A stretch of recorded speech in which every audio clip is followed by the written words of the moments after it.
Queria que você abrisse a palavra de Deus no livro de Hebreus, ou carta de Hebreus, capítulo 11. Nós vamos começar hoje, irmãos, e vamos até onde o Senhor nos conduzir, vendo um tema que temos bastante claro e profundo nesta carta aos Hebreus, lógico que não só nela, né? Mas ela é abundante nisso, que queremos ser de grande valor, de grande necessidade para as nossas vidas nesse dia, que é a compreensão e a visão das coisas celestiais. Uns dias atrás eu compartilhava um pouco com o Daniel, né, sobre a necessidade, né, que temos de ver as coisas celestiais.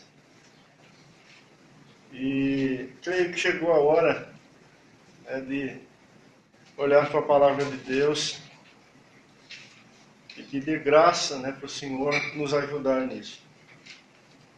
Vivemos dias e precisamos ter nossos olhos abertos para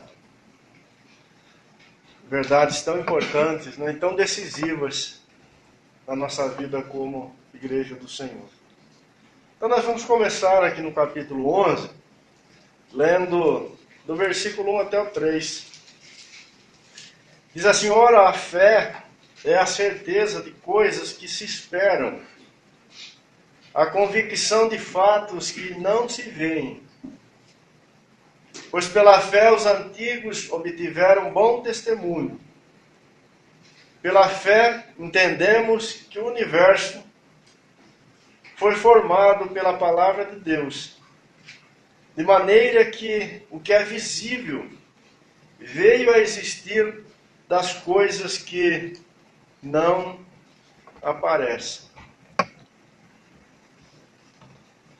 Esses 3 versículos têm, de forma muito clara, né, uma boa partida, né, para isso que vamos repartir, né, com os irmãos. No versículo 1, o autor de Hebreus, quando ele dá esta definição de fé, ele fala que a fé nada mais é do que a certeza de coisas que se esperam, ou coisas que de alguma forma, né, está no futuro para nós homens. Se a gente pensar, incluir, né, nesse pensamento a questão do tempo. E ele não só disse isso, ele também disse de fatos que não se veem, ou de realidades que não podemos contemplar hoje, né, na condição que estamos, ou seja, com os nossos olhos naturais. Então eu queria que você começasse pensando nisto, que há coisas que estamos esperando, e muitas coisas que estamos esperando, né? E há fatos ou realidades espirituais, né, que nós não podemos ver hoje. Amém? E no versículo 3, nesse esforço, né, nessa busca por, de alguma forma, trazer luz para essa questão da fé, o Espírito de Deus usou nosso irmão aqui para dizer que pela fé entendemos que o universo foi formado pela palavra de Deus. Provavelmente o autor, né, assistido aí pelo Espírito de Deus, está olhando lá para o livro de Gênesis. Mas depois ele fala algo maravilhoso, né?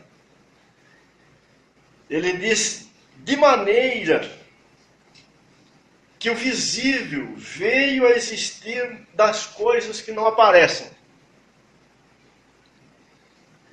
Ele vai dar uma definição, procurar dar uma definição para aquilo que veio da palavra de Deus. Então ele diz que o visível veio das coisas que não aparecem. Só que nós temos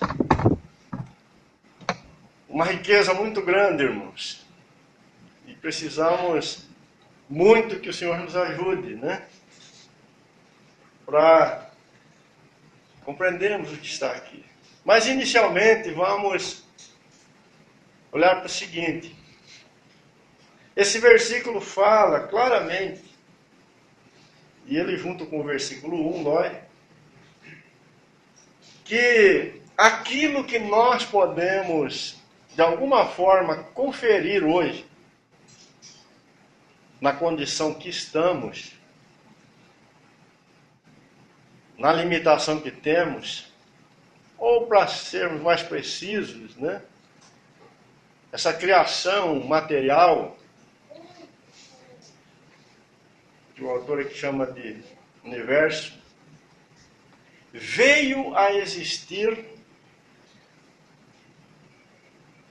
de algo que não aparece.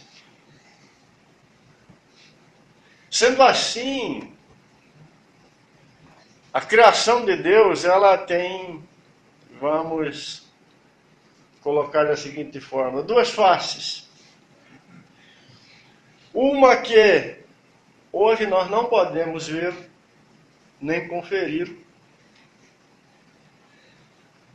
E uma outra que nós podemos ver, que nós podemos conferir. E o autor está dizendo que esta que podemos ver, que podemos conferir, de alguma forma procede, ou teve a sua origem, a sua fonte, né, naquela realidade que nós não podemos ver e nem conferir. Sendo assim, este mundo, este universo, a criação material, ela é uma sombra da verdadeira criação, ou daquela realidade espiritual que verdadeiramente existirá e permanecerá por toda a eternidade. Notamos que esta realidade que nós conhecemos hoje como homens, né, não passa de um parêntese no tempo e no espaço que Deus criou dentro do seu propósito eterno para trazer à existência e cumprir coisas tremendas e maravilhosas dentro do propósito eterno que ele tem em Cristo Jesus, seu Filho amado.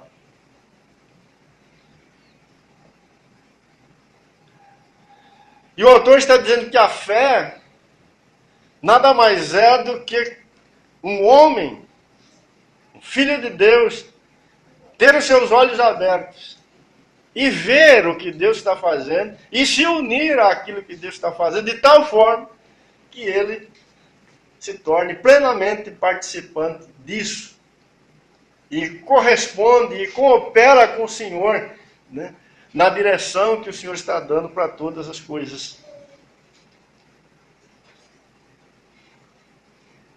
E o autor de Hebreus, ele se esforça muito, né, como um vaso do Espírito Santo de Deus, para colocar todas estas riquezas para aqueles amados irmãos ali no começo, que estavam precisando muito disso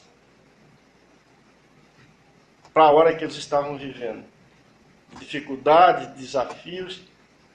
Mas com certeza, irmãos, nós, nos últimos dias, precisamos igualmente, em algumas questões, com certeza até mais do que aqueles amados irmãos que viveram naquela geração.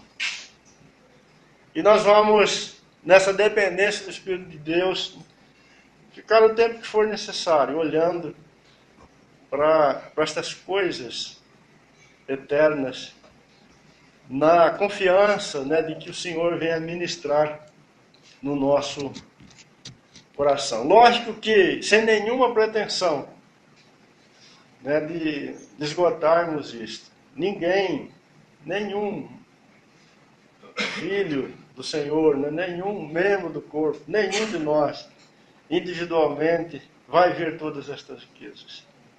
Mas até onde o Senhor nos ajudar, nós vamos caminhar, né, na presença do Senhor.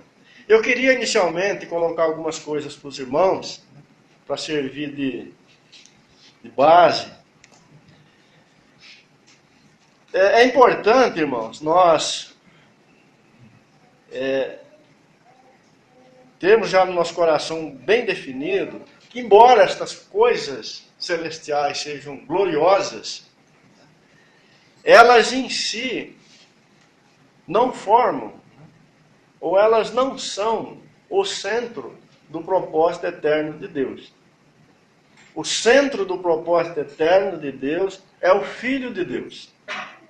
É o próprio Senhor Jesus. E eu queria ler, né, e queria que os irmãos me acompanhassem nisso, lá no livro, na carta de Paulo aos Efésios, no capítulo 1, a partir do versículo 7.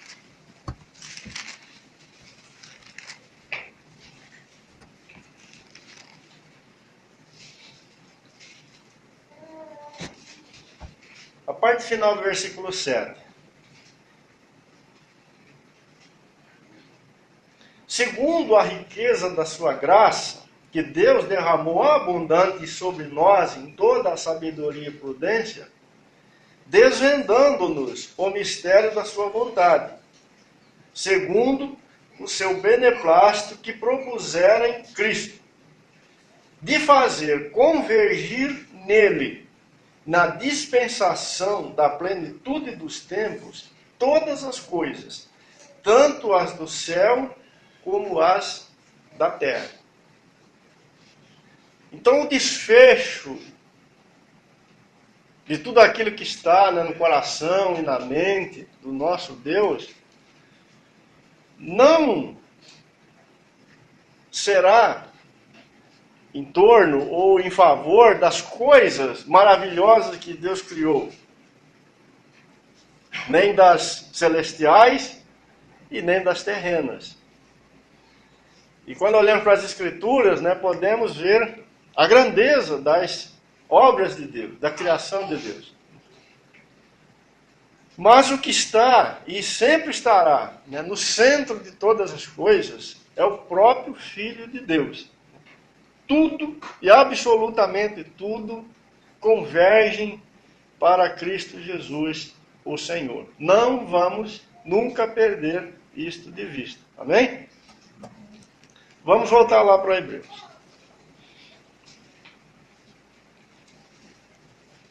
Outra coisa importante. A igreja, os santos, os salvos,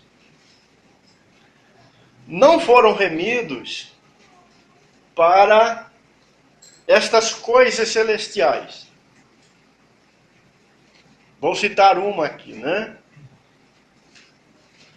Por exemplo, os céus, que a palavra de Deus chama de moradas do nosso Deus, né? Nós, na condição que estamos hoje, não temos como saber a grandeza, a beleza, a glória, né, daquilo que a palavra de Deus chama de céus. Ou temos? Paulo um dia disse que foi levado até o terceiro céu e lá ele ouviu coisas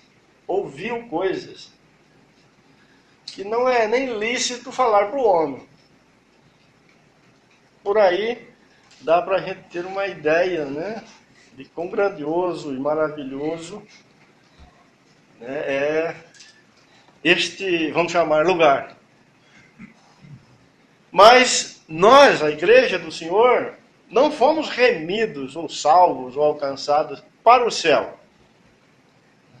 E para nenhuma outra coisa celestial. A palavra de Deus fala de muitas, né? Chama estas coisas celestiais de riquezas de Cristo Jesus. Na verdade, nós fomos remidos, fomos alcançados, né, para o próprio Filho de Deus. Para sermos dele. Este é o motivo de Deus ter alcançado a nossa vida. Ou a igreja do Senhor Jesus está sendo gerada, né, em toda a terra, desde o dia do Pentecostes, para ser do Filho de Deus. É aquela noiva que está sendo adornada para Ele. E para nenhuma outra coisa, por mais gloriosas, né, que elas sejam, porque pertencem a Deus, são eternas. Um tempo atrás, eu acho que eu até compartilhei isso com os irmãos, eu cheguei num lugar e perguntei para uma pessoa, onde está o fulano? Ele me respondeu assim, ele foi em tal lugar, ver se manda mais um para o céu. Eu nunca tinha escutado isso. Como que é esse negócio, né? Aí ele foi na casa do fulano, lá ver se manda ele para o céu. Ele estava querendo dizer que essa pessoa que eu estava procurando tinha ido evangelizar essa pessoa, né? Mas ele definiu evangelizar ou anunciar o evangelho como alguma coisa que quando dá certo ou quando tem êxito, né, tem como finalidade mandar alguém para o céu. Isso não é verdadeiro, irmão. Quando o evangelho, vamos colocar entre aspas, dá certo, ou quando ele realmente acontece como o Espírito de Deus quer que ele aconteça, o resultado disso será um fruto para o Filho de Deus, para o Senhor Jesus. Então, nenhum de nós que está aqui foi remido para o céu, ou para qualquer riqueza, ou qualquer coisa celestial. Graças a Deus por elas, né? E com certeza são muitas, porque Eliezer, quando falava de Isaac para Rebeca, dentro daquela figura, ele insistia muito em dizer que o senhor dele era muito rico, tinha muitas coisas. E certamente o nosso Senhor tem muitas coisas. E fez de nós seu cordeiro. Mas nós não fomos remidos para as coisas dele, nós fomos remidos para ele. Lá em 2 Coríntios, capítulo 5, lê para nós, Celso, versículo 14 e 15. 2 Coríntios, capítulo 5, versículo 14 e 15. Pois o amor de Cristo nos constrange, julgando nós isto: um morreu por todos, logo todos morreram. E ele morreu por todos, para que os que vivam não vivam mais para si mesmos, mas para aquele que por eles morreu e ressuscitou. Amém? Então essa escritura fala exatamente isto, né? O propósito do Senhor ter morrido por todos é para que estes não vivam mais para si, mas para aquele que por eles morreu e ressuscitou.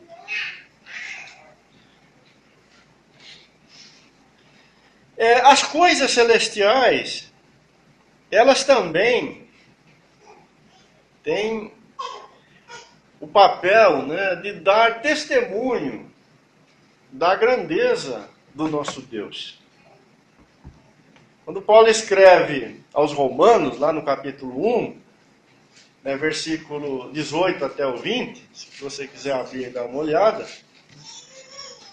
Paulo fala que no começo a criação foi uma grande voz, né, que deu testemunho diante dos homens e para os homens, né, do caráter de Deus, do poder de Deus. E de tal forma fez isto que aquelas gerações ali no começo não podia dar desculpas, né? Que nunca ficaram sabendo de nada, ou que nunca tomaram conhecimento daquele que criou todas as coisas. Porque as próprias obras de Deus dão testemunho, né, do Senhor. Alguém gostaria de ler esse texto para nós? Faz favor. Romanos 1, de 18 a 20.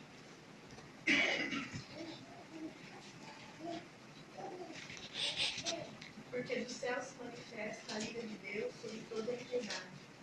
em justiça dos homens, que detém a verdade em injustiça. Porquanto que de Deus se pode conhecer, neles se manifestam, porque Deus o manifestou. Porque as suas coisas invisíveis, desde a criação do mundo, tanto o seu eterno poder como a sua divindade, se entendem e claramente se veem pelas coisas que estão criadas, para que eles fiquem inexcusáveis. Amém. Outra coisa importante, irmãos, que eu queria colocar nesse início, é que quando olhamos para as coisas que Deus criou, e eu estou falando, né, de uma pequena parte delas, porque nós não podemos ver toda a criação de Deus hoje, mas quando olhamos para as coisas que Deus criou, nós temos nesta criação um testemunho do destino que Deus dará para todas as coisas. Interessante isso. O homem, na sua cegueira, na sua loucura, na sua vida distraída aqui neste mundo, ele não presta atenção nisso. Mas o ambiente que nós estamos colocados, ele por si só fala para onde Deus está conduzindo todas as coisas.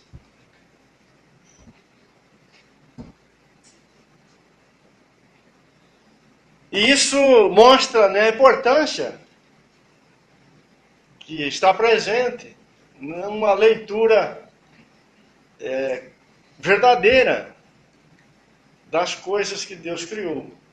E falando de nós, né, por misericórdia, na sua palavra, nós podemos ver muito mais, infinitamente mais, do que pode ver um homem que não conhece o Senhor. Quando Paulo escreve a sua carta aos Efésios, vamos voltar para lá. No capítulo 1,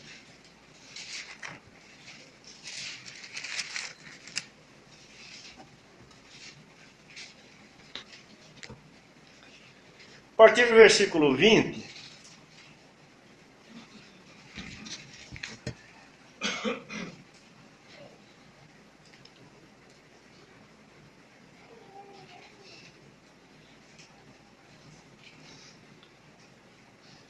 com certeza isso aqui só a igreja pode ver, tem a bênção de ver isso. A palavra de Deus diz assim, 1:20. Está errado aqui.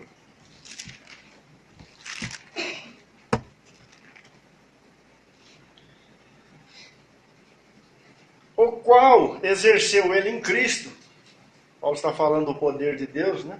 Ressuscitando dentre os mortos e fazendo-o sentar à sua direita nos lugares celestiais, acima de todo principado e poder e domínio, e de todo nome que se possa referir, não só no presente século, mas também no vindouro. E pôs todas as coisas debaixo dos pés, e para ser o cabeça sobre todas as coisas, o deu à igreja, a qual é o seu corpo, a plenitude daquele que a tudo enche em todas as coisas. E pôs todas as coisas debaixo dos seus pés. E para ser o cabeça sobre todas as coisas, o deu à igreja, a qual é o seu corpo, a plenitude daquele que a tudo enche em todas as coisas. Mais um versículo junto com esse daí, o capítulo 4, o versículo 9. Ora, que quer dizer subiu, senão que também havia descido até as regiões inferiores da terra? Aquele que desceu, versículo 10, é também o mesmo que subiu acima de todos os céus para encher todas as coisas. Irmãos, estas coisas eternas que Deus criou, elas têm um destino. O destino delas é serem cheias, completamente cheias, pelo Filho de Deus.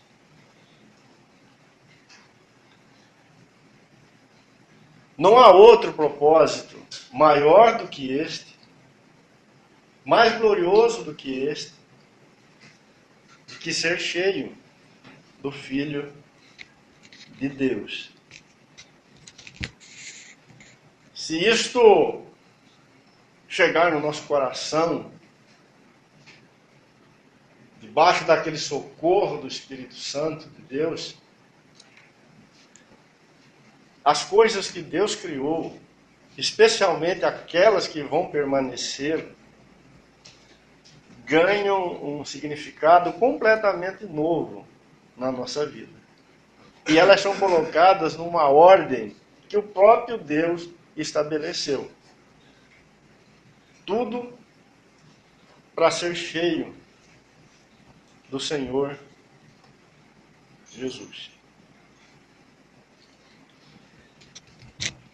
Se pelo menos essas coisas básicas aqui, irmãos, estiverem claras, né, para nós podemos falar dessas coisas celestiais com uma certa liberdade, né, sem que elas tomem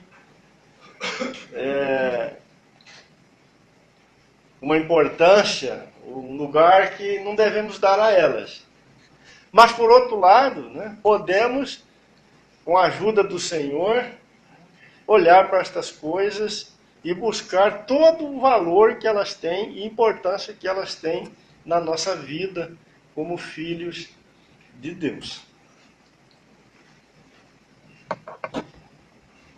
Eu queria colocar mais uma coisa para os irmãos. Nós, como igreja, e com certeza a igreja dos últimos dias, vivemos bastante pressionados. E essa pressão vem de todos os lados. Para vivermos uma vida, irmãos,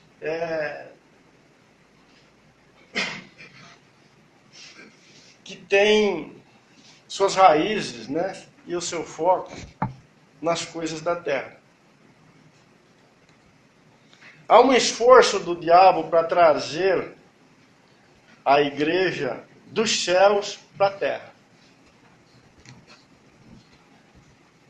De trazer a igreja que já está assentada com Cristo no trono, aqui para baixo.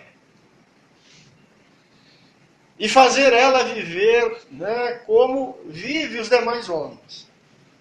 Olhando para o chão. Tendo seu limite, basicamente, tomado a partir daquilo que os homens que não conhecem o Senhor estabelecem no seu dia a dia. E com isso ela tem se tornado, né, uma igreja misturada. Uma igreja confusa. Uma igreja fraca. Uma igreja que não é capaz de dar testemunho. Uma igreja embaraçada. Que não consegue viver plenamente o que o Senhor tem para ela.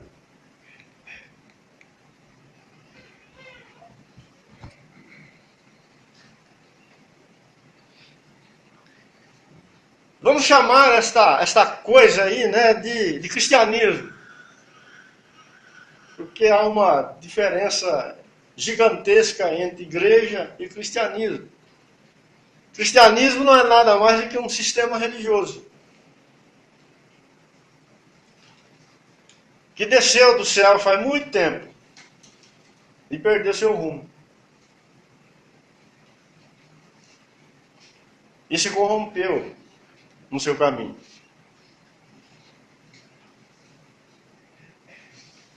E não há dificuldade nenhuma para se reconhecer isso.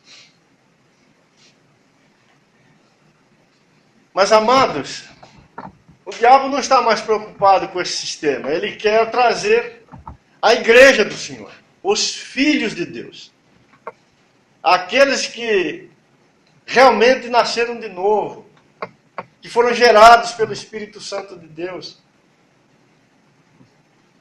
que são tementes ao Senhor. Ele quer trazer estes também para baixo.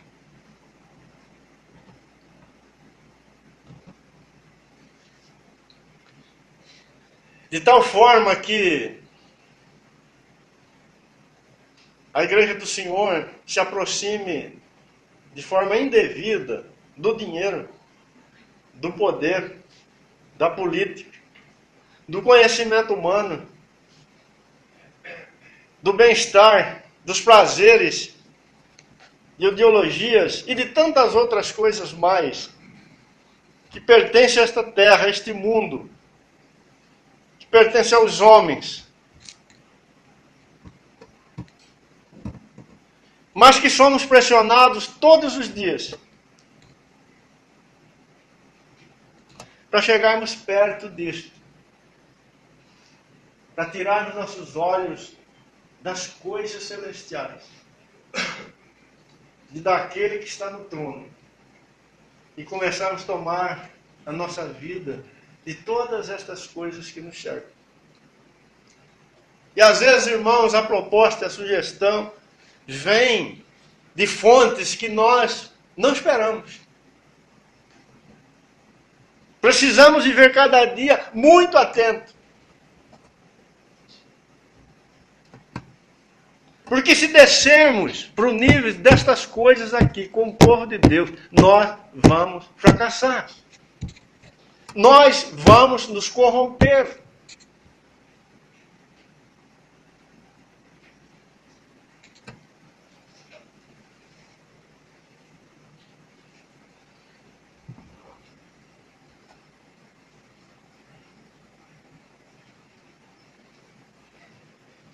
É verdade que nós, como povo de Deus,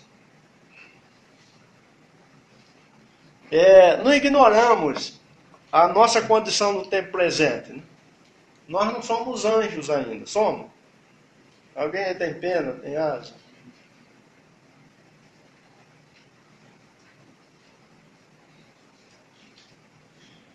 Mas Jesus, um dia na sua oração sacerdotal em João capítulo 17, ele disse: Pai,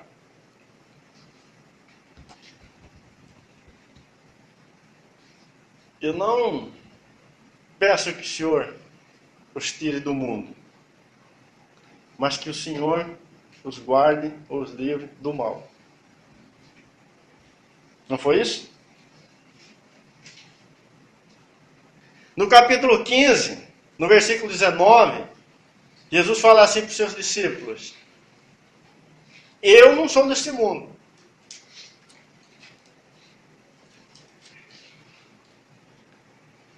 E o mundo, por causa disso, me odiou. E o mundo vai odiar vocês também, porque eu vos escolhi e tirei vocês deste mundo.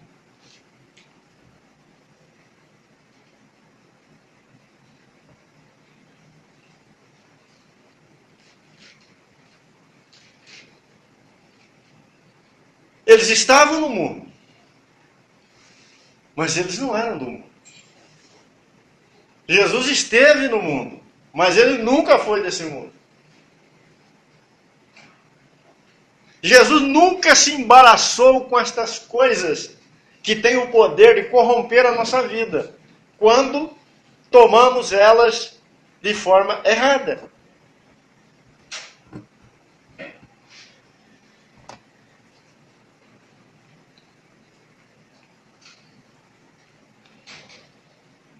No capítulo 11 de Hebreus, eu queria que você voltasse para lá.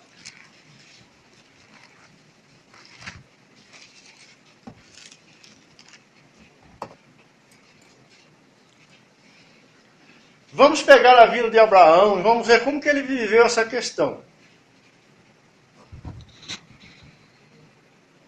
Hebreus 11, versículo 8. Pela fé, Abraão, quando chamado, obedeceu, a fim de ir para um lugar que devia receber por herança, e partiu sem saber aonde ia. Abraão estava lá em Ur dos Caldeus, vivendo a sua vida, e um dia o Senhor apareceu para ele e disse: Abraão, vem comigo para o lugar que eu ainda vou te mostrar. E Abraão obedeceu, e foi com o Senhor. Pela fé, peregrinou na terra da promessa, como em terra alheia, habitando em tendas com Isaque e Jacó, herdeiros com ele da mesma promessa. Porque aguardava a cidade que tem fundamento, da qual Deus é o arquiteto e edificador. Versículo 13. E todos estes morreram na fé, sem ter obtido as promessas, vendo-as, porém, de longe, saudando-as, e confessando que eram estrangeiros e peregrinos sobre a terra. Porque os que falam deste modo manifestam estar procurando uma pátria. E se na verdade se lembrassem daquela de onde saíram, teriam oportunidade de voltar. Mas agora aspiram uma pátria superior, isto é, celestial. Por isso Deus não se envergonha deles, de ser chamado seu Deus, porquanto lhes preparou uma cidade. Abraão, quando chamado, ele obedeceu, ele recebeu uma promessa de Deus de que ele ia herdar uma terra. E na medida que ele começou a andar com o Senhor, ele descobriu que esta terra, na verdade, era uma realidade espiritual que ele ia possuir em Cristo Jesus. E que está na eternidade. E na medida que os seus olhos foram sendo abertos para isto, estando ele já na terra que Deus falou que ia dar para ele, sabe o que ele passou a fazer? Ele construiu tendas. E foi morar nessas tendas. E viveu naquela terra como peregrino e forasteiro.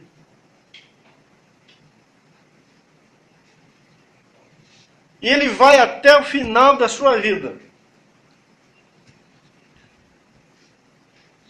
Cada vez com mais certeza e intensidade, olhando para os céus.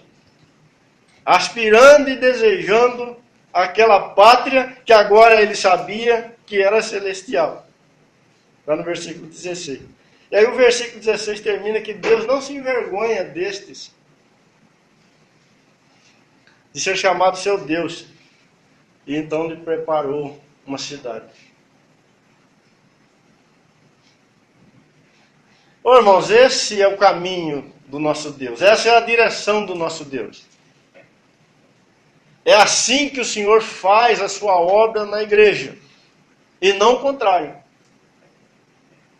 O diabo quer pegar a igreja que está em Cristo Jesus, que está nos céus, que está entronizada, e trazer ela de volta para a terra. Mas o Espírito de Deus está fazendo uma obra e um movimento que tem uma direção contrária.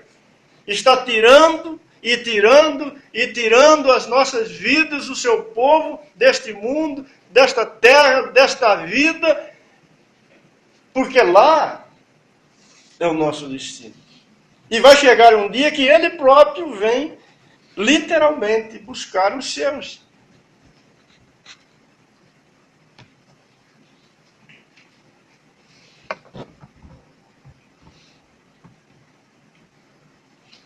Mas não dá para nós, como igreja do Senhor, acreditarmos que nós podemos viver do mesmo jeito que vive o ímpio. E nós podemos estar nos mesmos lugares que o ímpio está. Que nós podemos desfrutar de todas as coisas que os homens que não conhecem a Deus desfrutam. Que nós podemos ter os mesmos interesses que os homens que não conhecem o Senhor têm.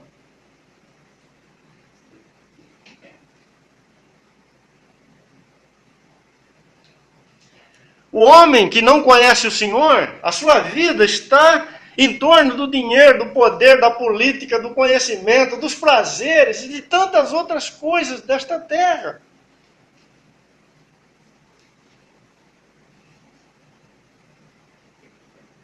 Mas a igreja do Senhor está tendo seu coração arrebatado e levado para cima. A nossa alegria, a nossa satisfação está cada vez mais no alto.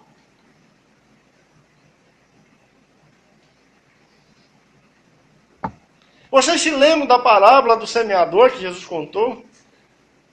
Ele diz: o semeador saiu a semear, ele semeou a semente em 4 contextos. Uma parte da semente caiu na beira do caminho, a outra caiu entre pedras, uma caiu entre espinhos e uma outra parte caiu numa terra boa. Vocês se lembram que uma parte que caiu no meio dos espinhos, o que aconteceu com ela? Ela nasceu, ela cresceu, ela começou a frutificar, mas depois os espinhos que estavam ali sufocaram aquela semente. E ela não produziu fruto. Morreu, se perdeu. Jesus, quando ele interpreta isso, quando ele dá o significado espiritual disso, ele fala assim: vocês não podem prenderem os vossos corações naquelas coisas que prendem os corações dos homens ímpios, ou seja, nos prazeres, nas riquezas, nas coisas desta vida. Mas o diabo, irmãos, ele é sutil nisso. Ele não traz a igreja de uma vez para dentro destas coisas aqui. Ele não planta um espinheiro lá e pega o cidadão e joga ele de uma vez lá dentro para ele morrer espetado. Não.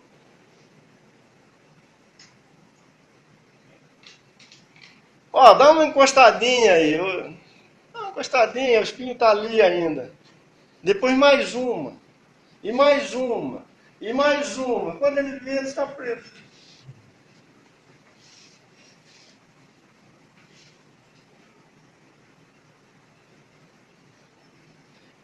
Ou misturado.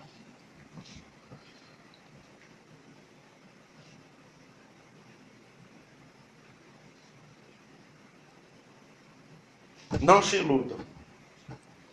Nós somos chamados para vivermos uma vida separada. A nossa porção é outra. A nossa fonte é outra. O nosso negócio é para cima.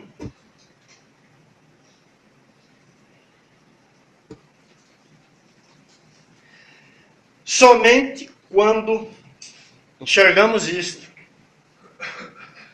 a nossa caminhada aqui na terra pode ser corrigida, ajustada.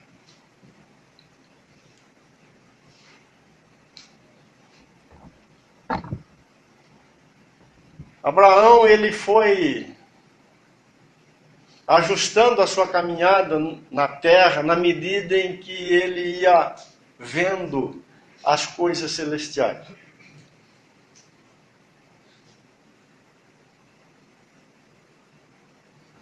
Cada janela que Deus abria para aquilo que é eterno, um impacto de mudança e transformação era gerado na vida, era derramado sobre a vida de Abraão.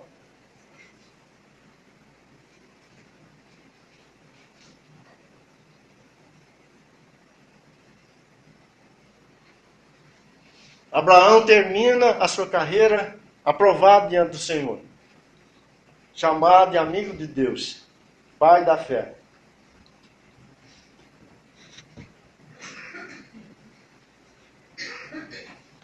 Quando Paulo, no capítulo 6 de Efésios, ele está lidando com várias questões que envolvem esta vida, como lidar com a família, com o trabalho, com o dinheiro, com os relacionamentos, o casamento.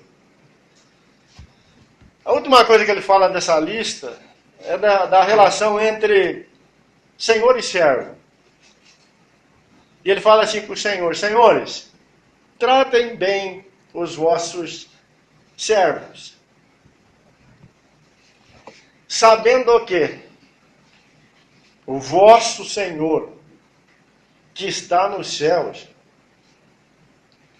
ou sabendo o quê? Vocês, senhores aqui na terra, têm um Senhor nos céus. Em outras palavras, Paulo estava dizendo, tratem bem os vossos empregados, porque amanhã vocês estarão diante daquele que julgará a vossa vida. Para lá vocês irão. Este é o vosso destino.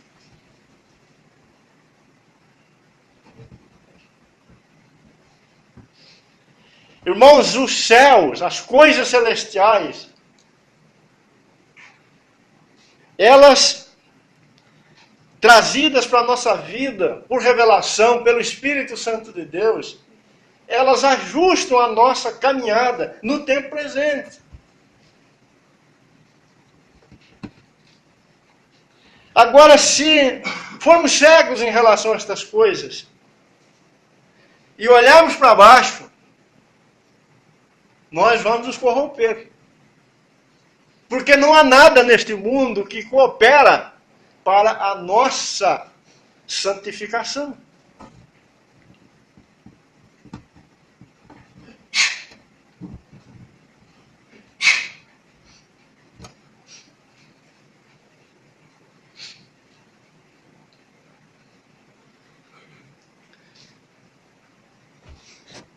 Nós, como igreja, irmãos do Senhor, nós não somos um povo que vive iludido.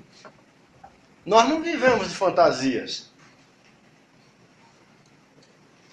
O autor de Hebreus está dizendo aí no capítulo 11, versículo 1, que a fé é a certeza de coisas que se esperam. A certeza de coisas que se esperam. Ou seja, a igreja do Senhor é um povo que tem certeza nessas coisas. Eu tenho certeza que lá no bairro Rochelle eu tenho uma casa lá. E que eu tenho a chave dela aqui no meu bolso. Isso não é uma ilusão para mim. Isso não é uma fantasia para mim. Isso é um fato, é uma realidade.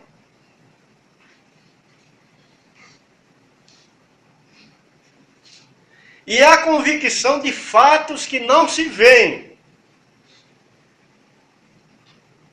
Alguém pode me citar aqui um fato que você é possuidor dele, que você tem na sua vida, mas que agora você não está vendo? Quem pode me dar um exemplo? Vamos, irmão, rápido. Hã? Não, um fato aqui desta vida aqui. Isso. O carro do Daniel está estacionado ali fora. Isso é um fato. Ele tem certeza absoluta que é assim.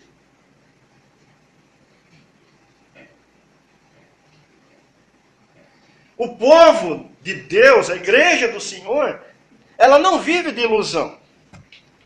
As coisas celestiais, as realidades eternas, são para ela fatos que não podem ser vistos. E realidades existentes, embora muitas delas estão ali na frente, no futuro. Mas são reais.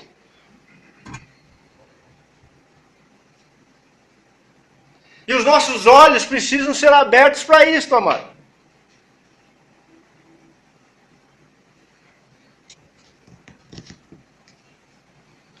A nossa fé, ela é no próprio Senhor. E a palavra de Deus, como nós já vimos, né, descreve, mostra e apresenta esse Senhor que nós servimos como poderoso nos seus feitos.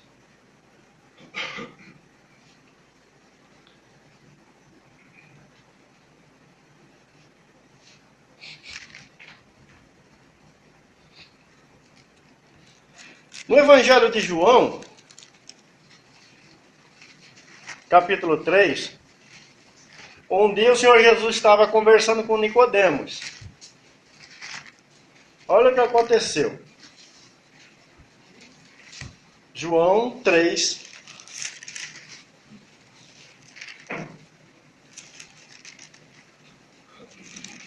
a partir do versículo 10. A conversa vai a partir do versículo 1, né? Mas nós vamos começar aqui no 10. Jesus falou para Nicodemos que ele precisava nascer de novo, que precisava nascer do Espírito, que precisava nascer da água, e Nicodemos não entendeu nada. Aí Jesus fala assim para Nicodemos: tu és mestre em Israel e não compreende estas coisas? Em verdade te digo que nós dizemos o que sabemos e testificamos o que temos visto. Contudo, não aceitais o nosso testemunho. Então Jesus está falando aqui de coisas que ele sabia e de coisas que ele tinha visto. Exatamente o que diz Hebreus 11:1. Se tratando de coisas terrenas, não me credes. Como crereis se vos falar das celestiais? Jesus estava dizendo para Nicodemo: Nicodemo, na condição que você está, você não pode compreender e nem receber no seu coração o testemunho das coisas celestiais. Mas eu sei destas coisas celestiais e eu conheço todas estas coisas celestiais. Ora, ninguém subiu ao céu, senão aquele que de lá desceu, a saber, o Filho do Homem que está no céu. Observe que Jesus aqui diz que ele estava no céu e na terra ao mesmo tempo. Por que Jesus fala isso? Sendo ele homem sem pecado, Jesus tinha sobre ele um céu aberto. Jesus estava como homem nessa criação de Deus, tanto naquela face que não pode ser vista, como naquela face que pode ser vista. Era tão real para o Filho de Deus as coisas que podem ser conferidas com esses olhos, quanto aquelas que não podem ser conferidas com estes olhos.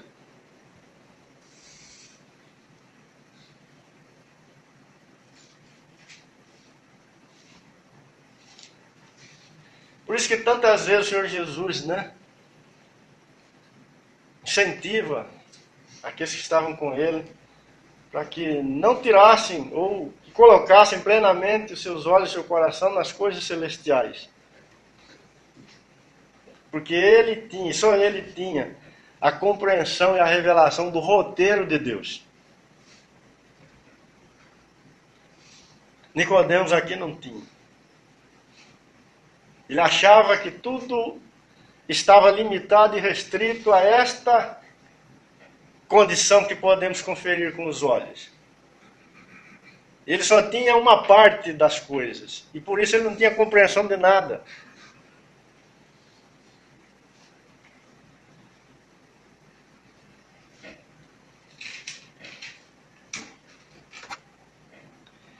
Em 2 Coríntios, capítulo 12, eu já citei esse versículo, mas eu vou ler para os irmãos agora. Paulo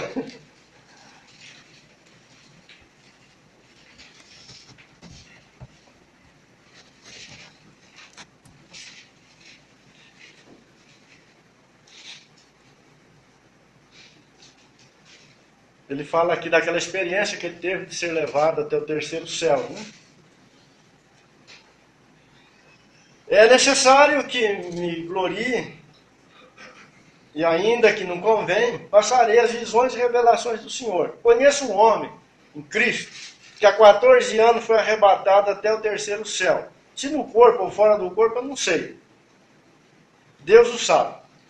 E sei que o tal homem, se no corpo ou fora do corpo, eu não sei, Deus o sabe, foi arrebatado ao paraíso e ouviu palavras inefáveis, as quais não é lícito ao homem referir.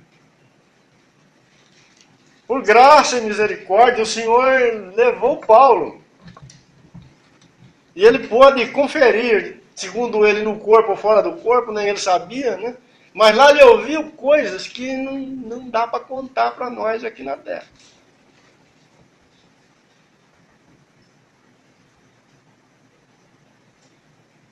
Isto são fatos, irmão.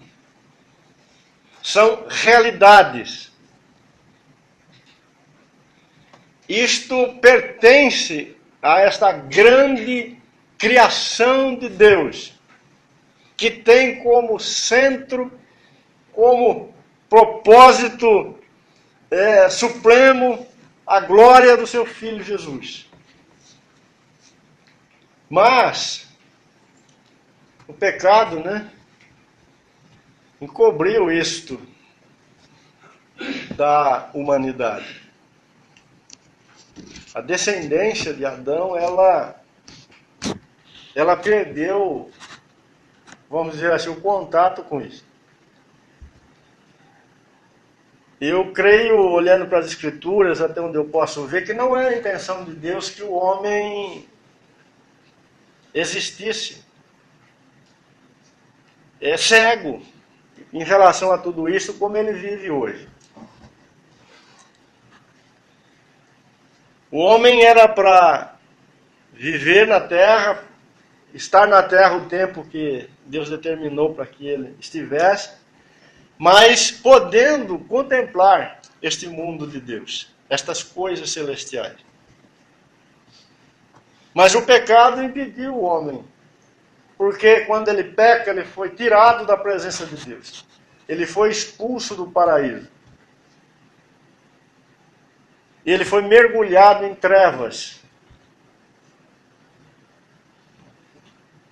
E agora ele só pode ver as coisas, as poucas coisas desta vida. Isaías disse que o pecado fez e faz separação entre nós e o nosso Deus. Algumas vezes Deus abriu como se fosse uma janelinha nos céus e mostrou um pouco disto para alguns homens. Você consegue lembrar de alguns?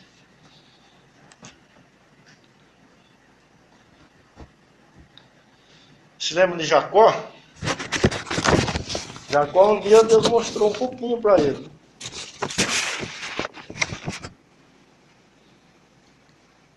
E ele viu que no lugar que ele estava tinha uma grande escada que ligava os céus e a terra. E ele viu os anjos de Deus subindo e descendo. E a conclusão que Jacó teve ali, que ali era a casa de Deus. Falou, Deus mora aqui, eu não sabia.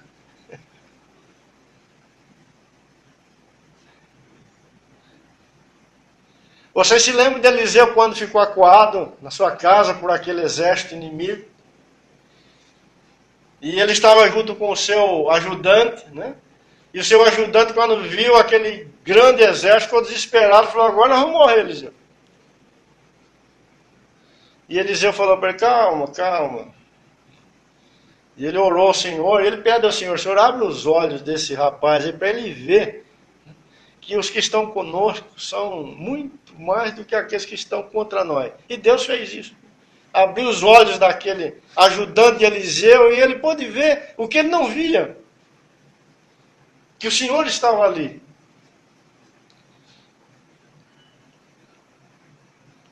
Ô irmão, nós como igreja não podemos viver a nossa vida como filhos de Deus, olhando para o chão. Senão nós vamos achar a política um negócio maravilhoso. Se nós botar um cara lá em Brasília, 10, a nossa vida vai ser um espetáculo. Se a gente viver os nossos dias olhando para o chão, nós vamos querer as coisas dos ímpios. Porque nós não temos esperança. Vai ser difícil se relacionar com a riqueza quando ela existir. Vai ser difícil se relacionar com o poder quando ele existir. Tudo se torna difícil e nós vamos nos corromper.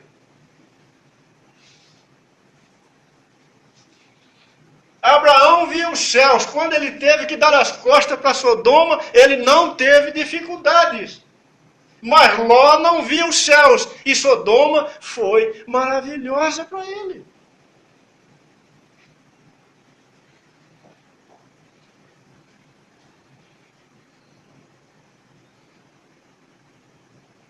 Não caia nessa conversa de que você, para ser grandemente alegre e vitorioso, precisa experimentar a comida do ímpio. Você é santo de Deus. A tua pátria está nos céus. Mesmo que um anjo te diga isso, repreenda ele em nome de Jesus.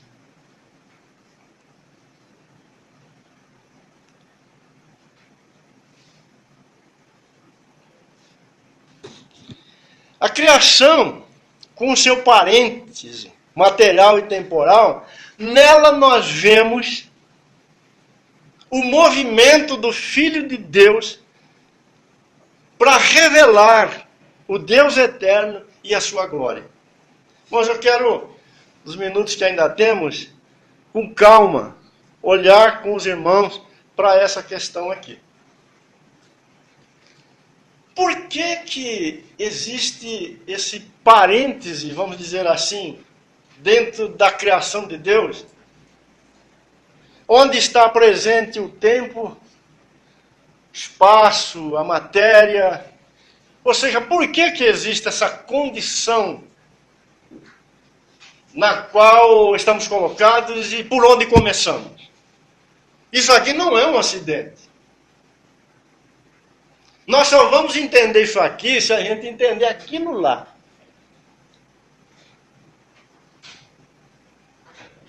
Isto daqui que estamos colocados é parte de um roteiro eterno que o Criador construiu. E esse roteiro eterno, trazido à existência pela mente do Deus eterno, é para revelar o seu Filho. Porque é a face do Filho que revela o Deus eterno e, consequentemente, traz glória para o Deus eterno.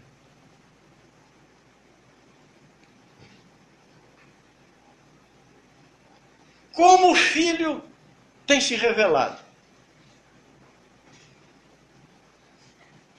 Alguém aqui sabe a sequência do mistério da piedade?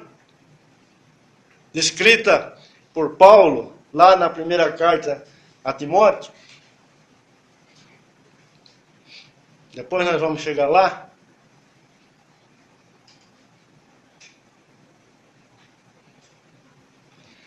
Quando Paulo descreve o mistério da piedade, ele está dando o roteiro de Deus. Ou seja, a maneira como o Senhor Jesus está se movimentando para revelar Deus dentro da criação, para a glória do Senhor. Mas para ajudar nisso, vamos ler primeiro Filipenses capítulo 2.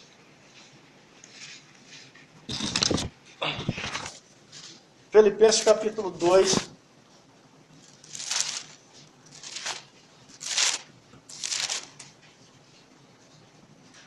Versículo 7. Aliás, 5, versículo 5. Filipenses 2, versículo 5.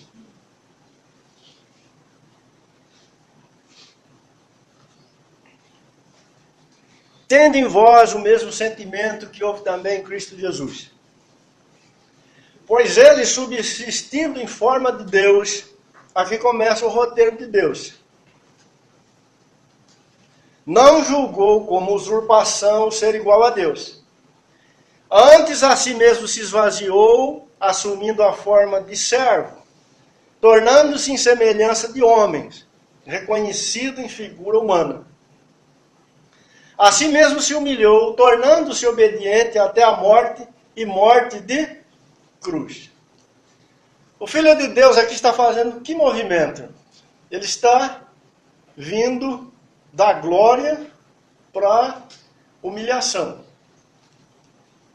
Ele está vindo do poder para a fraqueza. Ele está vindo de cima para baixo. Ele está vindo da condição de Deus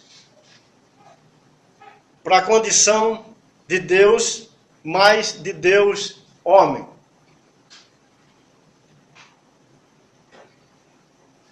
Depois que ele está aqui, na condição de homem, na condição de servo, e crucificado, começa um movimento no sentido inverso. Pelo que também Deus o exaltou sobremaneira e lhe deu um nome que está acima de todo nome, para que ao nome de Jesus se dobre todo o joelho, aonde? Nos céus, na terra e debaixo da terra. E toda língua confesse que Jesus Cristo é o Senhor, para a glória de Deus Pai.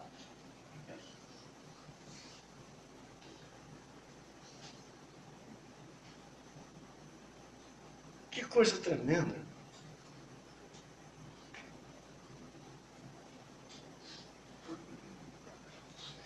Vamos colocar do lado desse texto, Efésios capítulo 4. Volta um pouquinho, hein? Versículo 7. A graça foi concedida a cada um de nós, segundo a proporção do dom de Cristo. Por isso diz, quando ele subiu às alturas, levou cativo o cativeiro e concedeu dons aos homens. Ora, o que quer dizer subiu? Senão que também havia descido até as regiões inferiores da terra. Aquele que desceu é também o mesmo que subiu acima de todos os céus para encher todas as coisas. Neste roteiro de Deus para o Filho, está incluso descer e subir. Sair da sua glória e vir para esta terra, ou para esta face da criação temporária, se fazer homem, se fazer fraco, para depois ser engrandecido e para depois existir, vamos dizer assim, né? Na condição de homem glorificado e exaltado, sendo o Senhor eternamente, para a glória de Deus.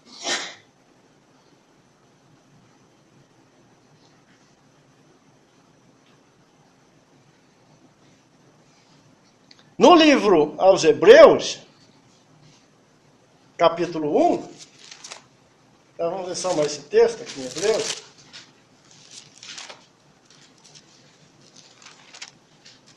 Havendo Deus outrora falado muitas vezes, de muitas maneiras, aos pais pelos profetas, nestes últimos dias nos falou pelo Filho, a quem constituiu herdeiros de todas as coisas, pelo qual também fez o universo.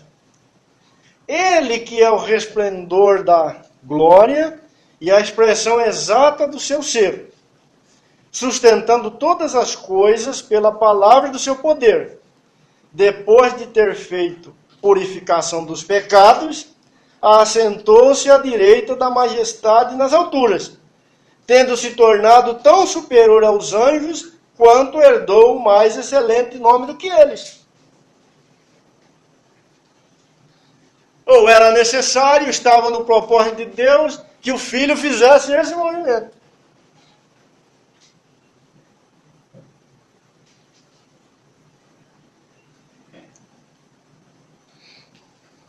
O mistério da piedade, 1 Timóteo 3,16, lê para nós, Marquinhos.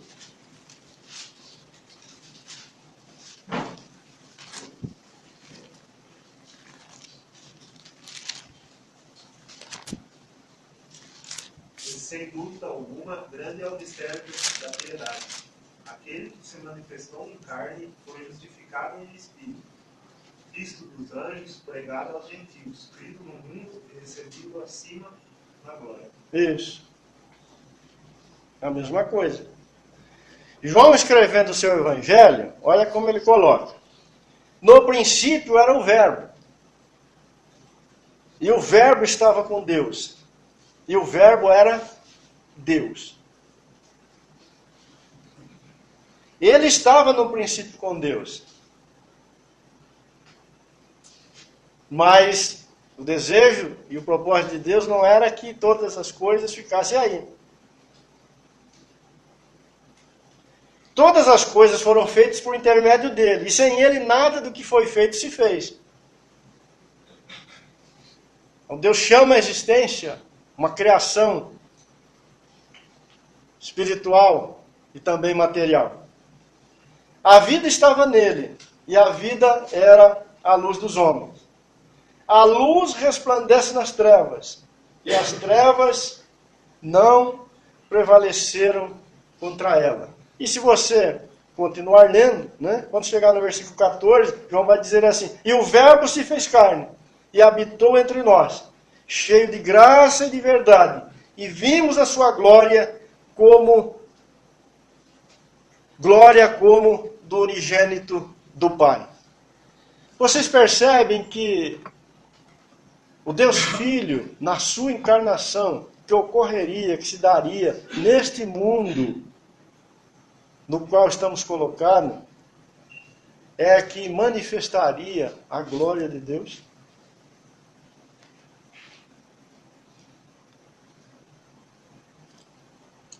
Só que, amados, quando isto que nós vemos hoje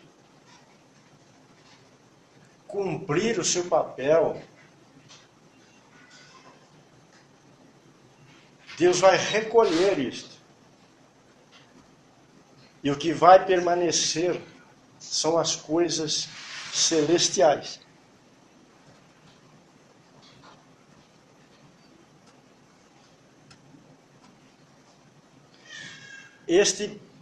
Esta face da criação de Deus, onde começamos, onde o Filho de Deus se manifestou em fraqueza, onde a nossa redenção ocorreu, aonde a glória de Deus foi manifesta no Filho encarnado, quando ela cumprir o seu propósito, ela vai ser recolhida. Ela deixará de existir. E a realidade eterna, as coisas celestiais, é que permanecerão para sempre. É por isso que o Espírito de Deus chama a igreja do Senhor, que ainda está na terra, que ainda está nesse parêntese de Deus, e que precisa corresponder de forma digna ao seu chamado enquanto estiver aqui neste mundo, mas que ela, a igreja, coloque todo o seu coração e a sua atenção nas coisas que vão permanecer. Olha o que o apóstolo, aliás, o que o autor de Hebreus fala. Nós vamos só olhar para esse tópico aqui, vamos parar. Em outra oportunidade a gente continua, né? Hebreus capítulo 1.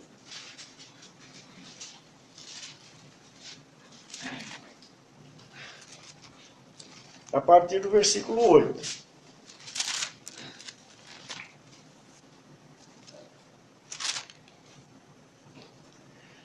Mas acerca do Filho, foram ditas coisas tremendas, né? O teu trono, ó Deus, é para todo sempre. E cetro de equidade é o cetro do teu reino. Amaste a justiça e odiaste a iniquidade. Por isso Deus, o teu Deus, te ungiu com óleo de alegria, como a nenhum dos teus companheiros. E ainda, no princípio, Senhor, lançaste os fundamentos da terra, e os céus são obra das suas mãos. Certo? Eles perecerão. Tu, porém, permaneces. Sim, todos eles envelhecerão, qual veste. Também qual manto os enrolarás.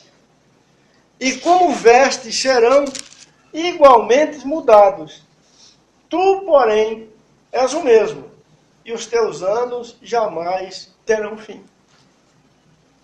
Vai chegar um dia em que o Senhor vai enrolar ou recolher esta face da sua grande criação, essa face em que nós estamos nela, esta face visível, essa face onde o Filho dele se manifestou como homem em fraqueza, O Senhor Deus vai recolher esta face da criação, porque ela terá cumprido o seu propósito. E o que vai permanecer são as coisas celestiais. E o autor de Hebreus vai dizer várias vezes, nós vamos ver isso em outra ocasião, né, que esta face da criação que é temporária e que será recolhida, ela é uma sombra, uma figura das coisas que vão permanecer eternamente.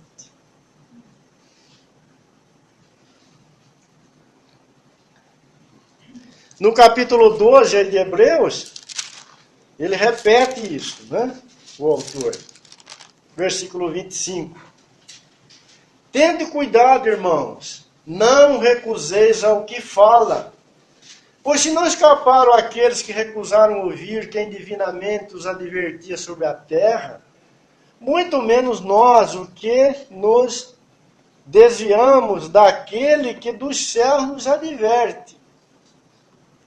Aquele cuja voz abalou, então a terra. Agora, porém, ele promete dizendo, ainda uma vez por todas farei abalar não só a terra, mas também o céu. Ora, esta palavra, ainda uma vez por todas, significa a remoção destas coisas abaladas, como tinham sido feitas. Tem uma versão que fala criadas. Alguém tem uma versão que fala criada? Lê para nós, Vanderlei. Ora, essas palavras, ainda uma vez a pouco, para a remoção de coisas que podem ser abaladas. Ou seja, as coisas criadas para que permaneçam as inabaláveis. Isso. Por isso, recebendo nós um reino inabalável, retenhamos a graça pela qual servimos a Deus de modo agradável, com reverência e santo temor, porque o nosso Deus é um fogo consumidor. O Senhor vai remover um dia aquilo que o autor aqui pelo Espírito chama de coisas abaláveis. E o que vai permanecer são as coisas celestiais, inabaláveis, ou aquilo que permanecerá eternamente. João, no seu livro de Apocalipse, né, ele fala que o Senhor mandou ele dizer, que vai chegar um dia que o Senhor vai criar novos céus e nova terra.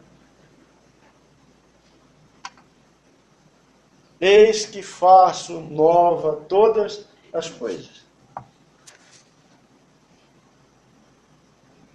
Irmãos, como povo de Deus, é assim que nós precisamos viver neste mundo. Isso precisa ser um fato que você espera. Uma realidade que você espera. E um fato que você, embora não esteja vendo, mas para você é real.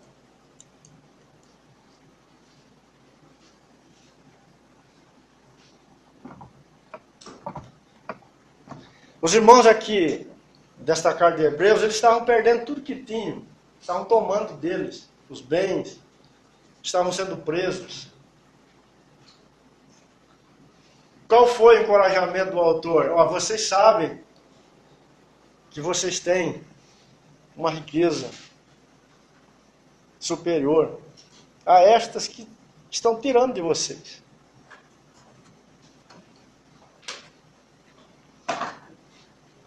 Senão, irmãos, as coisas deste mundo vão dominar a nossa vida. O nosso testemunho será fraco. E nós vamos nos corromper. Não haverá brilho e nem alegria verdadeira no nosso coração. Não haverá entusiasmo na nossa vida. Seremos pessoas comuns. Vamos depender da conta que temos no banco, do carro que temos, do lugar que moramos, da saúde que temos.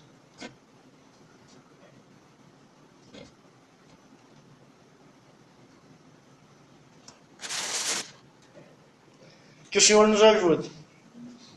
Nós vamos continuar numa próxima oportunidade, porque com certeza temos muito mais coisas para ver relacionadas, né, com as coisas celestiais. Senhor, te damos graças por esta maravilhosa oportunidade, Senhor, que temos de nos reunirmos na sua presença e de ouvirmos a tua palavra, Senhor. Nos ajude, Senhor. Nos perdoe. Abra os nossos olhos e nos liberte para a sua glória. Traz, Senhor, a tua verdade de forma poderosa em nossa experiência. E que um testemunho, Senhor, vivo, seja encontrado na sua casa.